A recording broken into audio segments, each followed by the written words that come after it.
अस्सलाम वालेकुम dear viewers, dear student, उम्मीद है बच्चे होंगे।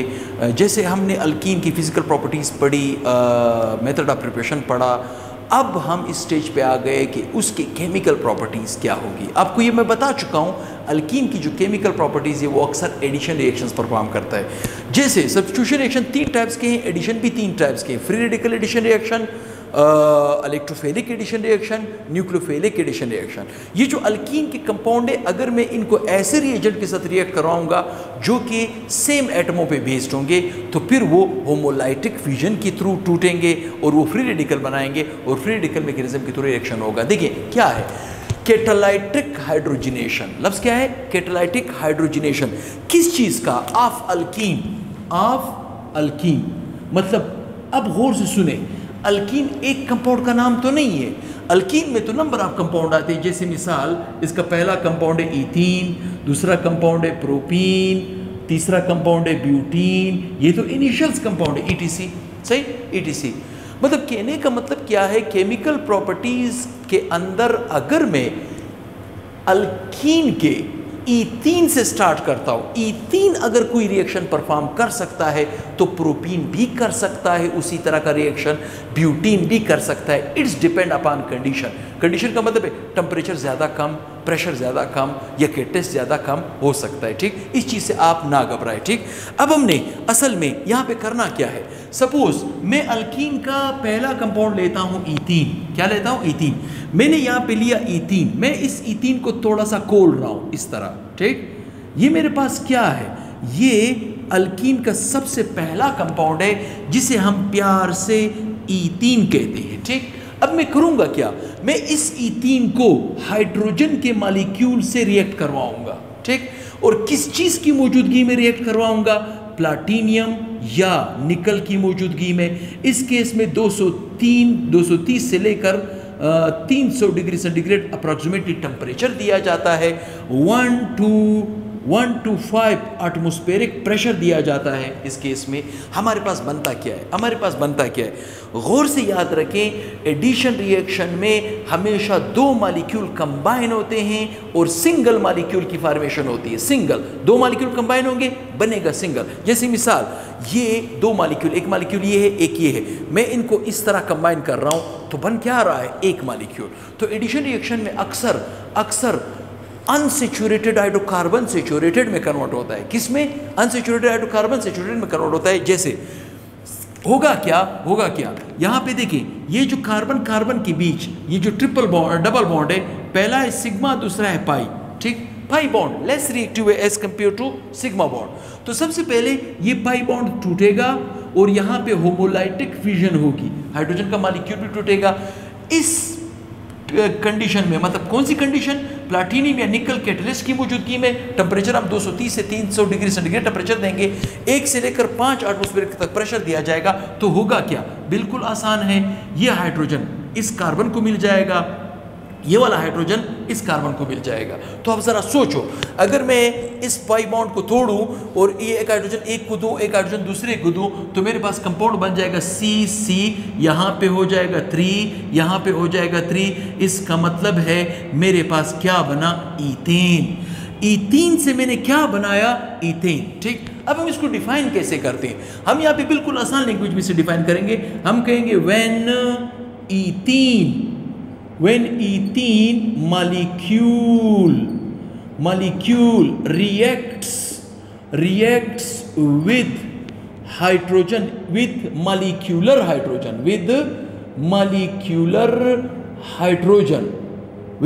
molecular hydrogen in the presence of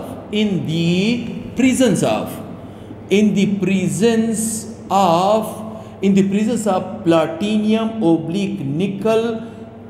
nickel, 230 to 300 degree centigrade temperature and 1 to 5 atmospheric pressure to form क्या बनाएगा? To form ethane। अब ये रिएक्शन हुआ कैसे?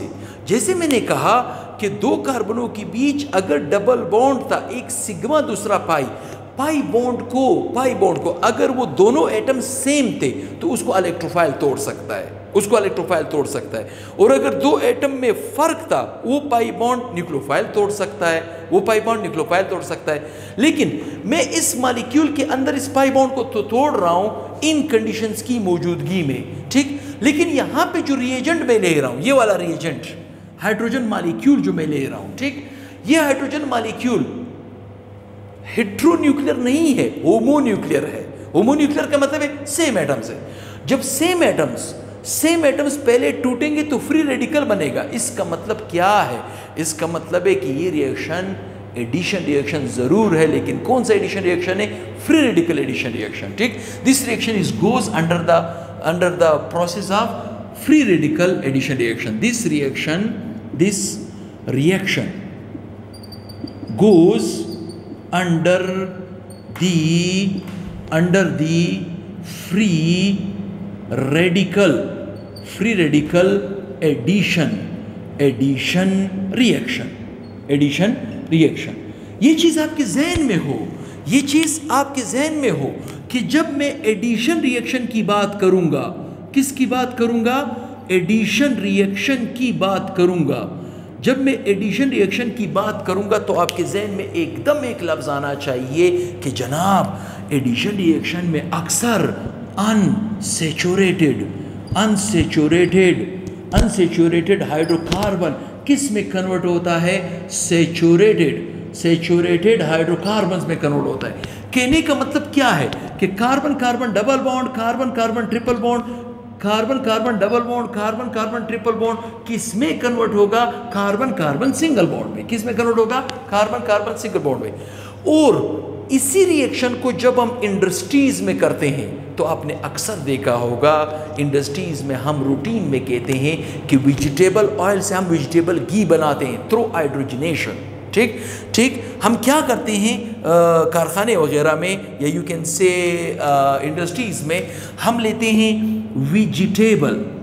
वेजिटेबल ऑयल लेते हैं, उसे हाइड्रोजनेशन के प्रोसेस से पास करते हैं same condition and same pressure पे, तो हमारे पास बनता है वेजिटेबल घी बनता है। क्या बनता है? वेजिटेबल घी बनता है। या बचपन से सुनते आ रहे हो इस चीज़ को, बचपन से सुनते आ रहे हो कि आप रूटीन में घरों में भी ये चीज़ देखते आ रहे हो कि लोग कहते हैं यार घी को इस्तेमाल नहीं करो, ऑयल को इस्तेमाल करो, कुकिंग ऑयल को इस्तेमाल करो, क्योंकि कुकिंग ऑयल में हाइड्रोजन कम होता है और वेजिटेबल घी में हाइड्रोजन ज़्यादा होता है। यही हाइड्रोजन होता है जो हार्ट अटैक का बाइस बनता है, जिससे लोग फौत हो जाते हैं, खुदा न खास्ता।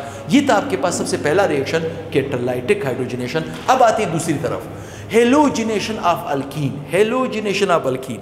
इसका मतलब है फिर वही बात है कि अल्कीन एक कंपाउंड का नाम नहीं है, उसमें हमारे पास ईथीन आ सकता है, प्रोपीन आ सकता है, एंड सो ऑन।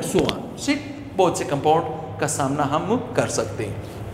अब आते हैं यहाँ पे, मैं यहाँ पे फिर ईथीन ले सकता हूँ, प्रोपीन ले सकता हूँ, ब्यूटीन ले सकता हूँ। सपोज मैंने लिया ethene, carbon carbon double bond, यहाँ पे हाइड्रोजन, यहाँ पे हाइड्रोजन, यहाँ पे हाइड्रोजन, यहाँ पे हाइड्रोजन। इस कंपाउंड को हम क्या कहते हैं? ईथीन। क्या कहते हैं? ईथीन। मैं इसे रिएक्ट कर रहा हूँ किस चीज़ से? हेलोजिनेशन है, ठीक। हेलोजिनेशन है, या हेलोजिनेशन रिएक्शंस था, या हाइड्रो हेलोजिनेशन रिएक्शन था। हेलोजिनेशन भी है, हाइड्रो हेलोजिनेशन भी है। एक मिनट, लेट हम चेक इट। हाइड्रो हेलोजिनेशन है, सॉरी, ये रिएक्शन हेलोजिनेशन तो वैसे आगे हम डिस्कस करेंगे। बहरहाल ये जो हमारे पास रिएक्शन है असल में, ये हाइड्रो हेलोजिनेशन है। लफ्ज़ क्या है? हाइड्रो हेलोजिनेशन भी हम आगे जाके डिस्कस करेंगे। हाइड्रो हेलोजिनेशन है, ठीक है। मैं सीक्वेंस से पढ़ा रहा हूँ, वरना हेलोजिनेशन भी आ रहा है आगे, ठीक है। हेलोजिनेशन भी आ रहा है, घबराने की जरूरत नहीं है, वो भी मैं समझा के दूंगा। हाइड्रो हेलोजिनेशन का मतलब है, देखें, हाइड्रो का मतलब है हाइड्रोजन, हेलो का मतलब है हेलोजेंस। मतलब कहने का मतलब क्या है? Addition of HX molecule. कौन सा मॉलिक्यूल? HX molecule. HX को आप अच्छी तरह जानते हो, HF के नाम से, HCl के नाम से, HBr के नाम से, HI के नाम से, ठीक। HI के नाम से जानते हो, ठीक। HI वाले रिएक्शन फास्ट होंगे, HF वाले रिएक्शन स्लो होंगे, मॉडरेट रिएक्शन हम अक्सर HCl लेते हैं, तो यहाँ पे मैंने लिया HCl लिया, ठीक, HCl लिया। अब अगर मैं अल्कीन में हाइड्रो हेलोजिनेशन करना चाहता हूँ, क्या करना चाहता हूँ, हाइड्रो हेलोजिनेशन करना चाहता हूँ, तो फिर हमारे पास होगा क्या, यहाँ पे देखिए, यहाँ पे जो बॉन्ड बना हुआ है इसकी इलेक्ट्रॉनिटी ज़्यादा है, ये दोनों इलेक्ट्रॉन को खींच के यहाँ से H+ चार्ज निकलेगा, प्लस चार्ज, और आपको ये पता होना चाहिए इसको नेगेटिव चार्ज से हम नवाजेंगे। अगर ये हाइड्रोजन प्लस चार्ज निकल रहा है तो मैं इसको इलेक्ट्रोफाइल कह सकता हूँ, और ये क्लोरीन अगर नेगेटिव चार्ज निकल रहा है मैं इसको न्यूक्लियोफाइल कह सकता हूँ। होता क्या है इस रिएक्शन में, सबसे पहले ये जो इलेक्ट्रोफाइल है ये अटैक करता है इस पाई बॉन्ड पे, ठीक, पाई बॉन्ड पे। प्रोडक्ट क्या बन रहा है मुझे नहीं है मालूम, प्रोडक्ट क्या बन रहा है मुझे नहीं मालूम, लेकिन अगर मैं इसके मैकेनिज्म से वाकिफ हूं, प्रोडक्ट में 1 मिनट में निकाल सकता हूं। कैसे, ये 2 स्टेप मैकेनिज्म है, 2 स्टेप मैकेनिज्म है, ठीक। कैसे 2 स्टेप मैकेनिज्म है, चलें स्टेप्स मैकेनिज्म लिखते हैं। मैकेनिज्म मेरे ख्याल में आपको समझ आ रहा होगा, मैकेनिज्म का मतलब है बॉन्ड कहां पे टूट रहा है और कौन सा नया बॉन्ड बन रहा है, ठीक। मैकेनिज्म का मतलब है bond breaking plus bond warming. There are the 2 steps mechanism, there are the 2 step mechanism, 2 step mechanism इस केस में पाए जाते हैं। मैंने यहाँ पे प्रोडक्ट नहीं लिखा है, ठीक, प्रोडक्ट मेरा जो भी लगेगा मैं उसी को लिखूंगा। अब देखिए मेरे पास स्टेप नंबर 1 में, स्टेप नंबर 1 में, ठीक, स्टेप नंबर 1 में क्या होता है, स्टेप नंबर 1 में क्या होता है, ये जो मेरे पास ईथीन का मॉलिक्यूल है, ये जो मेरे पास ईथीन का मॉलिक्यूल है हम इसे लेंगे, ठीक, और इसे रिएक्ट करवाएंगे हाइड्रोजन हैलाइड के साथ H-Cl, ठीक। जैसे मैंने अभी आपको कहा ये दोनों इलेक्ट्रॉन खींचेगा, यहां से H+ निकलेगा, ये H+ के ऊपर ये पाई बॉन्ड अटैक करेगा, ये पाई बॉन्ड अटैक करेगा, तो पहली कंडीशन इस तरह बनेगी C, ठीक, यहाँ पे H, यहाँ पे H, यहाँ पे H, यहाँ पे H पहले से है, ठीक। तो यहाँ पे जब H आके यहाँ पे लगेगा तो पहले स्टेप में आप उसे यूं डॉटेड लाइन से शो करोगे, ये पहला स्टेप हो जाएगा, ठीक। फिर जब ये अपने आप को स्टेबल करेगा, स्टेबल करने के लिए हम क्या करेंगे, स्टेप 2 की तरफ मूव करेंगे, स्टेप 2 की तरफ मूव करेंगे, ठीक। इसमें पहला अटैक किसने किया, इलेक्ट्रोफाइल ने, तो लिहाजा ये कौन सा एडिशन रिएक्शन है, इलेक्ट्रोफिलिक सब्स्टिट्यूशन रिएक्शन है, इलेक्ट्रोफिलिक सब्स्टिट्यूशन रिएक्शन है।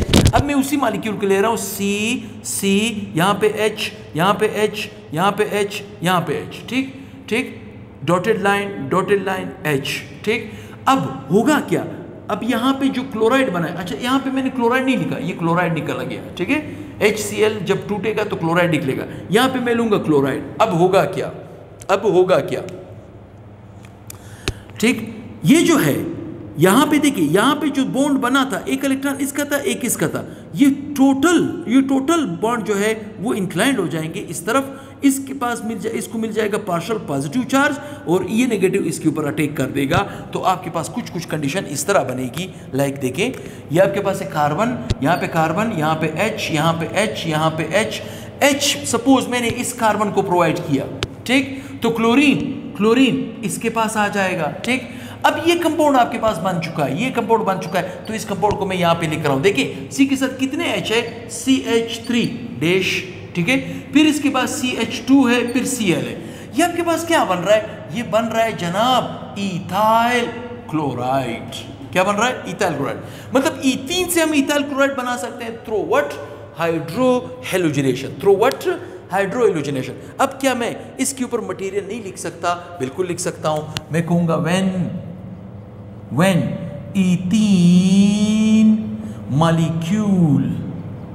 molecule reacts with HCl, इस वक्त मैं HCl का रिएक्शन करा रहा हूं तो मैं HCl का मटेरियल लिखूंगा, इन द प्रेजेंस ऑफ। अब आप कहोगे सर इधर फिर कौन सा कैटलिस्ट यूज हो रहा है, भाई इधर सिर्फ टेम्परेचर यूज हो रहा है, 100 डिग्री सेंटीग्रेड तकरीबन टेम्परेचर दिया जाता है इस केस में, ठीक है।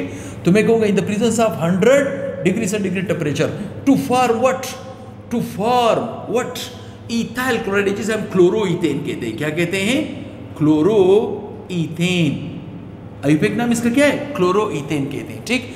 अब मसला यहां पे नहीं है ये, अब देखें यहां पे आप जरा सोचें, ये मालिक्यूल अनसाइमेट्रिकल था। अनसाइमेट्रिकल का मतलब है ये मालिक्यूल आपके पास अनसाइमेट्रिकल था क्योंकि बॉन्ड यहाँ पे टूट रहा था, एक तरफ क्लोरीन एक तरफ हाइड्रोजन निकल रहा था, डिफरेंट एटम्स निकल रहे थे। लेकिन ये मालिक्यूल साइमेट्रिकल था क्योंकि अगर मैं इस बॉन्ड को यहाँ पे तोड़ूंगा, इस तरफ कार्बन और 2 हाइड्रोजन, इस तरफ कार्बन 2 हाइड्रोजन बचेंगे। ये साइमेट्रिकल है, ये अनसाइमेट्रिकल है। मसला कब आता है? जब दोनों मॉलिक्यूल अनसाइमेट्रिकल होंगे। अब दोनों मॉलिक्यूल के लिए मैं E3 के केस की जगह प्रोपीन लूंगा, जिसे हम कहते हैं मार्कोवनिकॉफ रूल। ठीक, अब मार्कोवनिकॉफ रूल इसके बाद लेक्चर आ रहा है, फिर हम देखेंगे कि उस केस में हमारे पास क्या होता है। कैमरामैन आपको स्क्रीनशॉट का मौका देगा, जूम आउट करके देगा। अभी फिर बदकिस्मती कहते हो या खुशकिस्मती कहते हो, हमारे हाथ फिर एक नया कैमरामैन लगा है। कैमरामैन नहीं मिल रहा है अच्छा कैमरामैन, तो देखते हैं इंशाल्लाह। उम्मीद करता हूँ ये अच्छा वीडियो बना रहा होगा और आप इस वीडियो से काफ़ी फ़ायदा लोगे। ठीक, किसी ने स्क्रीनशॉट लेना हो तो वो ले सकता है। चैनल को क्वेटा साइंस एकेडमी के नाम से है, यूट्यूब में सर्च करें, क्वेटा साइंस एकेडमी के नाम से है। चैनल को ज़्यादा से ज़्यादा शेयर करें, सब्सक्राइब करें और कम से कम लाइक का बटन दबाएं, ताकि हमारी मेहनत भी रंग लाती जाए और हम आपके लिए और मेहनत करते जाएँ। तो इंशाल्लाह बहुत ही जल्द नेक्स्ट लेक्चर के साथ, मार्कोवनिकॉफ रूल के साथ, यही रिएक्शन में लूँगा, हाइड्रोहेलोजिनेशन, लेकिन E3 का नहीं बल्कि किसका लूँगा? प्रोपीन का। प्रोपीन आपके पास अनसाइमेट्रिकल है और हाइड्रोजन एलाइड भी आपके पास अनसाइमेट्रिकल है। जब 2 अनसाइमेट्रिकल का एडिशन होता है तो फिर मार्कोवनिकॉफ रूल की मदद हमें लेनी पड़ती है, प्रिंसिपल लेनी पड़ती है। तो नेक्स्ट लेक्चर में इंशाल्लाह ये चीज़ मैं आपको बताऊँगा। दुआ में याद रखें। अल्लाह हाफिज़। बंदे।